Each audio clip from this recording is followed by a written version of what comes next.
Lance Meadow with you here on GoColumbiaLions.com. It is the start of a new era for the Columbia men's basketball program as they name their 24th head coach in program history, none other than Kevin Hovde. Kevin, first of all, welcome back. Pleasure having you here. Thanks so much. Very much, Lance. Absolutely, for taking the time. I want to start with the wealth of head coaches that you've worked for. Chris Mooney, Kyle Smith here at Columbia, Todd Golden, who also has Columbia connections. As you embark on your first head coaching gig, how much are you taking from what they have provided during their careers? Absolutely, a lot. I would say when it gets down to it, my three core values are consistency, number one, positivity, number two, and then the third part is empathy. And those are things that I've taken from those three guys. Really Chris Mooney with the consistency aspect.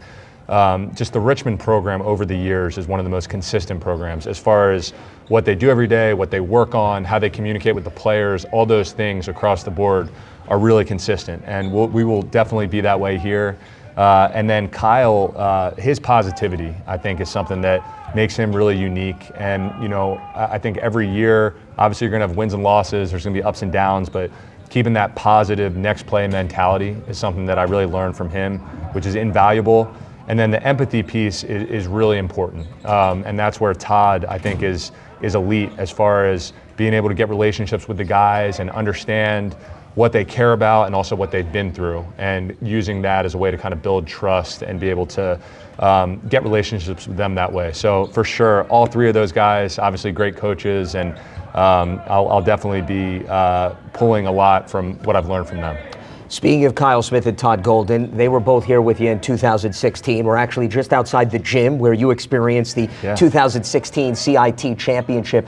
From your first go-around here over 5 years, what did you take away that can now be applied as you try to build a new foundation? Yeah, that's a great question. And there's such a great level of comfort for me here and what we did here. And I think it's pretty simple. It's a pretty simple blueprint. We try to get guys in here with great attitudes, great work ethics, and guys that have a ton of pride in being Columbia Lions. And that third part is the most important thing. And I think we were able to do that here, and that's a reason why we had success. And obviously it culminated with 25 wins the last year and the CIT championship. And that's what we're going to strive to do again. We'll see whether or not you take your sports coat off perhaps throughout the first quarter like Kyle Smith did, as a tip of the cap to him. In all seriousness, analytics, Kevin, has been a huge part of the Columbia program when you were here the first time, as well as what you just accomplished at Florida. Why is that so influential, and how much do you plan on using that here in the second go-around? It'll be huge for us, and really across every part of our program. And kind of the heart and soul of what we do is our hustle stats, which are internal stats to our program that we'll track every day in practice and in games. But using data and analytics across every part of our program in recruiting and scheduling and just as a way to make decisions is really important to me, and it'll be a cornerstone of our program here. I mentioned even in your introductory presser the fact that you already have strong ties to the Ivy League because you understand the uniqueness of this league. You also brought in an assistant coach, Mark McMonagle, who you go way back to your Richmond playing days. He was at Cornell last season. How much is that going to help you navigate year one in terms of the ebbs and flows of what this conference provides? Absolutely, it's invaluable. And Mark's a great coach. He's one of the best coaches in the Ivy League. Coming from Cornell, obviously they've had a lot of success. And it's just extremely valuable to have him, number one, because he's someone I trust on the court to be able to coach the guys. He's really talented on the floor. He's done a great job recruiting at both Cornell and Richmond. So having him here is just, I'm just absolutely thrilled about it. And, you know, I think him spending that year at Cornell was a great asset for us now because he understands the differences in recruiting to the Ivy League with the financial aid piece and the academic piece. And so I'm going to be learning from him a little bit here as we get started.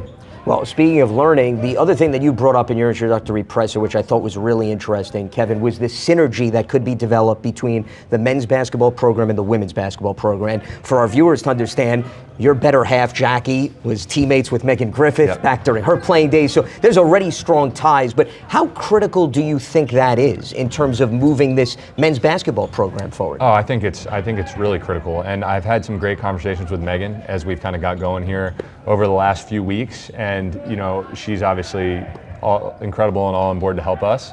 And I think using her, especially in recruiting, kind of understanding just the things that have changed at Columbia since I've been here is so important. I'm very thankful to have her here to kind of mentor me as we start this. So you're coming off a national championship with Florida, which was a reunion of a lot of Columbia former staff members. What have the last few weeks been like for you, Kevin, in terms of navigating that as well as trying to get your staff and everything in order here for Columbia? No, it's been a whirlwind, but all great things. And yeah, I mean, playing games and coaching at Florida over these last couple weeks as we made our run was obviously a huge priority for me to finish it out right with those guys, which thankfully we were able to do on Monday night. But trying to get this up and running as well. And as I mentioned, coming up here and meeting the guys a few weeks ago in person was just invaluable because I got to get in front of them and get relationships with them and be communicating back and forth with them over the past couple weeks. And it's just I'm just so thankful I was able to do that and that they were so supportive of me finishing it out of Florida. It just meant the world to me. On a related note, before I let you go, you talked about empathy that you learned from Todd Golden, building the rapport relationship with players. Yeah. What do you want to see as the identity, Kevin, as this team, as you lay that foundation in year one? Yeah, I think a team that's really consistent, number one, that's really important to me, and we'll instill that into them by what we work on. We're pretty consistent. There's not too many different things that we'll do every day in practice, so they'll know what's coming and what's important to us. And then the second thing I would say is just having a team-first mentality, sacrificing individual achievement for the achievement of a team. That's important to any really good team. And the third thing I think is ownership. And what I mean by that is that everybody, the guys on the team, the coaching staff in our organization has to have ownership of this thing. And there should never be a time where a guy says, oh, that's not my job. You have to have ownership. And I think when you have that, it starts to make people think and make decisions for the long-term health of the program instead of short-term decisions. So, those three things I think are really important as far as establishing our culture and identity. Kevin, absolute pleasure. Welcome back. Thanks so much. Thanks, Lance. Really appreciate it. You got it. My pleasure. Kevin Hovde, the 24th coach in program history to start a new era for Columbia men's basketball. Stay locked to GoColumbiaLions.com for all the latest.